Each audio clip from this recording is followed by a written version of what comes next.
l'état d'esprit. Alors, pourquoi on parle toujours d'état d'esprit, dans toutes les formations d'entrepreneurs? Moi, je trouvais ça intéressant juste de mettre, les choses bien dans l'ordre et d'aborder le sujet, mais avec une manière un peu différente. Vous savez, on entend souvent, le plus important, c'est le mindset. Il y a plein de coachs qui vous aident à travailler sur le mindset et cetera et cetera. En réalité, ce qui est très, très important, d'avoir en tête, c'est que c'est votre projet. Vous êtes seul à décider de ce que vous voulez faire et vous êtes seul à décider des solutions que vous allez apporter à chacun des problèmes. Vous êtes aussi celui qui peut décider de ne pas vous attaquer à tel ou tel problème. Donc en réalité, c'est très important d'avoir ça en tête. On va pouvoir échanger avec d'autres personnes, on va pouvoir prendre les avis à droite à gauche, s'inspirer de méthodes, mais il n'y a jamais une idée unique, une méthode unique. C'est toujours vous qui avez la décision finale, c'est toujours vous qui allez décider dans quelle direction avancer. Et c'est très important que vous l'ayez en tête.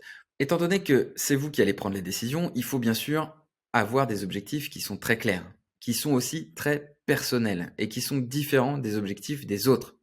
C'est aussi un recul qui est important d'avoir parce que souvent, des gens voudraient vous dire que telle méthode est la seule qui marche, ceci est la meilleure méthode, ceci, etc., etc. En réalité, on n'a pas toujours envie de faire la même chose que les autres. On a des objectifs qui sont très personnels pour des raisons qui sont très personnelles. Et le plus important, c'est pas d'atteindre les objectifs des autres, c'est d'atteindre vos objectifs.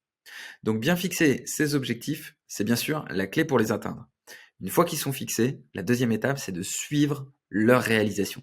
D'être certain qu'on n'a pas projeté quelque chose sans s'en occuper et qu'on n'est pas en train de partir sur une autre direction.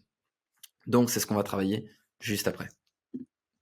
Enfin, ce que je disais tout à l'heure, c'est que le chemin que vous allez emprunter pour développer votre activité, il est unique.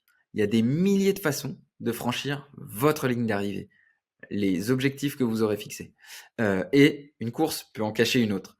Alors soit en cours de route, soit parce qu'une fois qu'on a atteint les objectifs, après on veut aller plus loin. Après on change d'objectif. Les objectifs, ça évolue et ça varie dans le temps. Et c'est pas grave, c'est OK.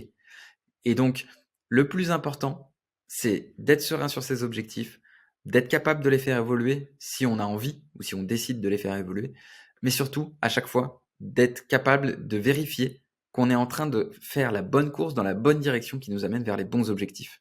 Peu importe ce que vous disent les autres, ce que font les autres et le bruit, entre guillemets, qu'il y a autour.